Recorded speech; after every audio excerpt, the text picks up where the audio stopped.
যে 24-এ এসেও মেয়েদেরকে কেন বোরকা পড়তে হবে? কি পরিমাণ ইসলাম বিদ্বেষ এদের অন্তরে লালন করলে এইরকম কথা, এত বড় একটা ছাত্র জনতার রেভলিউশন হলো, যে জায়গায় মাদ্রাসার ছাত্র শহীদ হয়েছে 100+, ধর্ম বর্ণ নির্বিশেষে সব জায়গায় সমস্ত জনতার মানুষ যে জায়গায় গেল, সে জায়গা থেকে উঠে এসে অন্য কোনো ধর্ম না বলে না হিন্দু ধর্মের 4টা বর্ণ প্রথা কেন, হিন্দু ধর্মের পূজার এই রীতি কেন, ওই রীতি কেন, এক কথায় ডিরেক্ট বলে মেয়েদের কেন বোরকা পড়তে হবে, যেটা কিনা ইসলামের ফরজ। স্বাধীনতা, আমরা বারবার একটা বলে আওড়াচ্ছি, স্বাধীনতা, আমরা স্বাধীন হয়েছি।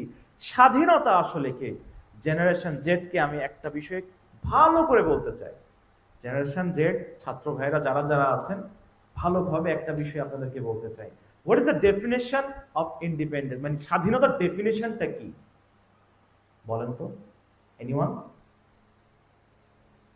আমি আপনাদেরকে সহযোগিতা